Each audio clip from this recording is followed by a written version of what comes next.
Hello दोस्तों, आपका स्वागत है हमारे यूट्यूब चैनल स्टडी विद खुशी पटेल पर। और आज के इस वीडियो में हम लोग एक बहुत अच्छी चीज़ देखने वाले हैं। बट उसके पहले अगर आपने अभी तक हमारे चैनल को सब्सक्राइब नहीं किया है तो प्लीज़ कर दे और बेल आइकन को भी प्रेस कर दे, ठीक है। तो लेट अस सी कि आज का हमारा टॉपिक क्या है, ठीक है। तो आज हम लोग पढ़ने वाले हैं अबाउट मॉडल्स। तो मॉडल्स तो आप लोगों ने सुना होगा, बहुत बार मॉडल्स वर्ड सुना होगा। तो क्या हम इन्हीं मॉडल्स की बात कर रहे हैं? लेकिन नहीं, आज मैं आपको ग्रामर वाले मॉडल्स के टॉपिक को पढ़ाऊंगी। और एक इम्पॉर्टेंट चीज, बहुत सारे लोग इसको मोडाल्स पढ़ते हैं बट इसका एक्चुअली प्रोनाउंसिएशन है models. Now moving on, models इस हम लोग इंग्लिश ग्रामर के मॉडल्स को पढ़ने वाले हैं, जैसे can, may, will, shall, could, might, would, should, need, dare, इस तरह के मॉडल्स को आज हम लोग पढ़ेंगे। तो देखते हैं पहले मॉडल्स क्या होते हैं। Models are those words which helps us to express the mood. मतलब कि अगर वो शब्द जो हमें हमारे मन की बात बताने में हेल्प करते हैं। मन की बात आप लोग जानते होंगे कि जो हमारे प्राइम मिनिस्टर हैं वो भी मन की बात करते हैं, तो उसमें अगर उनको इंग्लिश में बोलना होगा तो मॉडल्स का इस्तेमाल करेंगे। और मॉडल्स इसीलिए यूज ही होता है, इसका यूज होता है मूड को एक्सप्रेस करने के लिए। मतलब हमारे मन के अंदर क्या चल रहा है उसे बताने के लिए हम मॉडल्स का यूज करते हैं। जैसे हम किसी इच्छा को, हमें जैसे विश, किसी इच्छा को बताना है, जैसे हमें किसी से परमिशन लेनी है, किसी से आज्ञा लेनी है या फिर किसी को देनी है आज्ञा, एडवाइस, रिस्पॉन्सिबिलिटी, हमारी जिम्मेदारी। तो ये सब में इन ऑल अगर हम देखें तो मन की बात करने में मॉडल्स का यूज होता है। अगर हम इसको एक शॉर्ट में बोले तो मॉडल्स के कुछ एग्जांपल्स हैं, may, can, could, should, must, would. ये सब कुछ ज्यादा मतलब कि ज्यादा इन मॉडल्स का यूज ज्यादा होता है, ठीक है। तो समझ में आएगा क्या मॉडल्स। मॉडल्स वो शब्द हैं जिनका हम यूज करते हैं अपने मूड को बताने में, अपने मन की बात बताने में, ठीक है। अब मे मॉडल का यूज देखते हैं आगे। Use of May. तो मे का यूज होता है फॉर्मल मैनर में। जब हमें ऑफिस में, जैसे हमें अगर अपने सर से बात करना है, मैम से बात करना है या फिर प्रिंसिपल से बात करना है, तो ऐसे ऑफिस के मैटर में जो हमारे क्लोज नहीं है उनसे बात करना है, तो उस जगह पे हम लोग यूज करते हैं किसका, मे का। तीन जगह है पे तीन चीजें, एक सेकंड में आपको मॉडल्स के एग्जांपल कुछ दे देती हूँ। जैसे कि यू कैन स्पीक इंग्लिश। तो ये यू कैन स्पीक इंग्लिश क्या है, ये हमारी एबिलिटी को बता रहा है। सॉरी, यू कैन स्पीक, हाँ एबिलिटी बता रहा है, यू कैन स्पीक इंग्लिश। और अगर कैन की जगह पे हम ये वाला मॉडल्स लगा दे, शुड, तो ये हो जाएगा you should speak English, you should speak English. तो यू शुड स्पीक इंग्लिश ये क्या हो गया, ये हो गया एक एडवाइस होगी कि हम किसी को एडवाइस दे रहे हैं कि आपको इंग्लिश बोलनी चाहिए, शुड स्पीक इंग्लिश। और वहीं अगर हम कैन का इस्तेमाल कर देते, कैन का यूज कर देते हैं, तो वो एबिलिटी में टर्न हो जाता है। और वो सबसे यू फिर स्पीक इंग्लिश है, बस हमें एक बार कैन लगाना, एक बार शुड लगाना। जब कैन लगेगा तो वो हमें एबिलिटी को बता रहा है, यू कैन स्पीक इंग्लिश है तुम्हारी एबिलिटी, तुम्हारी कैपेसिटी है। और यू शुड स्पीक इंग्लिश में ये हम किसी को एडवाइस दे रहे हैं कि तुम्हें इंग्लिश बोलनी चाहिए। तो इस तरह से है यूज ऑफ में। अगर हम परमिशन की बात करें तो परमिशन मतलब कि किसी को परमिशन देने में या लेने में, दो जगह, किसी को परमिशन देने में या फिर किसी से परमिशन लेने में। तो दो जगह पे यूज होता, दो तरह से यूज कर सकते हैं परमिशन का, में का परमिशन में। लेकिन वो सिर्फ फॉर्मल मैनर में, या फिर हम किसी सर से बात कर रहे हैं, मतलब इन ऑल की ऑफिस में अगर हम बात कर रहे हैं तो, ठीक है। इसका एग्जांपल देखते हैं। Sir may I ask U A question, आपकी स्क्रीन पे है sir may I ask U A question. तो यहाँ पे हम एक परमिशन, यहाँ से पे परमिशन ली जा रही है, sir may I ask U A question. और हम किससे परमिशन ले रहे हैं, सर से परमिशन ले रहे हैं। और एंड वी नो कि सर जो है ये हमारा फॉर्मल मैनर में आ जाएगा, फॉर्मल में, ठीक है।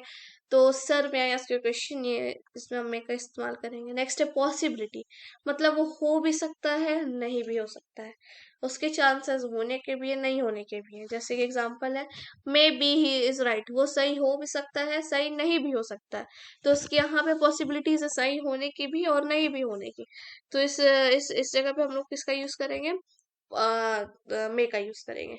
नाउ ब्लेसिंग्स देने के लिए, किसी को अगर हमें ब्लेसिंग्स देना है, for example may God bless you, या हम किसी को ब्लेसिंग दे रहे हैं, तो इसमें हम किसका यूज करेंगे, मे का यूज करेंगे, ठीक है। तो ये तीन डिफरेंट फील्ड्स के यूजेस है मे के। और एक बात हमेशा याद रखना है कि मे जो है हमेशा फॉर्मल मैनर में ही यूज होगा, ठीक है। तो हमने मे को देख लिया। नाउ कैन, अच्छा कैपेसिटी को बाद में डिस्कस करेंगे, पहले देखते हैं परमिशन। परमिशन जो है ये हमने में भी अभी पढ़ा कि परमिशन का इसमें भी यूज होता है, मतलब परमिशन का जहाँ पे हमें परमिशन लेनी या देनी होगी तो वहां पे हम लोग यूज करेंगे मे का। और यहाँ पे भी परमिशन लेने देने में मे का यूज कर रहे हैं। तो जो बिग डिफरेंस है जो कैन और मे को अलग करता है वो ये है कि अगर हम लोग इनफॉर्मल मैनर में या किसी हम अपने क्लोज रिलेटिव से बात कर रहे हैं, फ्रेंड से बात कर रहे हैं, दोस्त से बात कर रहे हैं, तो हम यूज करेंगे किसका, कैन का, परमिशन में कैन का, ठीक है। और कैपेसिटी, कैपेसिटी मतलब हमारी एबिलिटी को ही बता रहा है। जैसे कि for example I can speak English, मतलब मेरे में ये क्षमता है कि मैं इंग्लिश बोल सकती हूँ। सो आई कैन स्पीक इंग्लिश, यहाँ पे कैपेसिटी, यहाँ पे हम लोग कैन का यूज करेंगे। नेक्स्ट है परमिशन में, यू कैन गो, आप जा सकते हैं। और ये हम लोग किसी फॉर्मल में नहीं यूज कर रहे हैं, फॉर्मल मैनर। अब इसमें ये डिपेंड नहीं करता कि हम फॉर्मल में यूज कर रहे हैं कि इनफॉर्मल में यूज कर रहे हैं। इस एग्जाम्पल में इसका मतलब ये है, जा इनफॉर्मल में यूज होता है कैन, ठीक है, ये समझ में आ गया। लेकिन अगर हमें, एक इम्पोर्टेंट नोट है, प्लीज ध्यान से सुनिए, अगर हमें किसी चीज को रिजेक्ट करना है, जैसे कि आप अभी कोई प्रिंसिपल है, आपसे कोई स्टूडेंट आके पूछता है सर मे आई कम इन, अगर आपको उसे रिजेक्ट करना है तो आप मे का इस्तेमाल नहीं करें, क्योंकि ये भी एक फॉर्मल कंडीशन है, ये भी एक फॉर्मल कंडीशन है। लेकिन आप इसमें मे का इस्तेमाल नहीं करेंगे कि no you may not, no, इस तरह से आपको यूज नहीं करना है।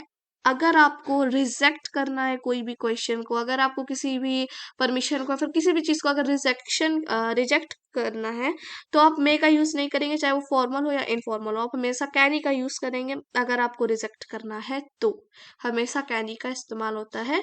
ये नहीं देखेंगे कि ये फॉर्मल है कि इनफॉर्मल है। अगर रिजेक्ट हो रहा है तो हम कैनी का यूज करें, हमें रिजेक्ट करना है तो। Moving on, use of could. Could का यूज पोलाइट रिक्वेस्ट, मतलब बहुत ज्यादा हम्बल रिक्वेस्ट कर रहे हैं, पोलाइट रिक्वेस्ट कर रहे हैं, तो हम कुड का यूज करते हैं। जैसे कि example, could you please open the window, मतलब हम किसी से कह रहे हैं कि प्लीज, क्या प्लीज खिड़की खोल देंगे, तो could you please open the window, here we are doing a polite request. Next is ability in the past. Could जो है वो कुड क्या है, कैन वर्ड जो हमने पढ़ा है यहाँ पे, कैन वर्ड का पास्ट है कुड। तो अगर हमें किसी भी एबिलिटी को, किसी भी कैपेसिटी को, क्योंकि हम जानते हैं कि कुड हमें किसमें, कैपेसिटी, कैपेसिटी यानी कि एबिलिटी, एबिलिटी को बताने में हेल्प करता है। तो कैन हमको एबिलिटी को बताने में हेल्प करता है।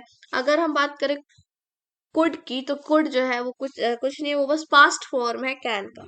तो ये हमें एबिलिटी बताने में हेल्प करेगा, कब की, पास्ट की एबिलिटी को बताने में हेल्प करेगा। For example, when I was younger I could run a mile, मतलब जब मैं छोटा था, अभी नहीं है, प्रेजेंट का बात नहीं है, जब छोटा था, जब मैं छोटा था, I was younger I could run a mile, when I was younger I could run a mile, मतलब जब मैं छोटी थी तो मैं 1 माइल दौड़ लेती थी।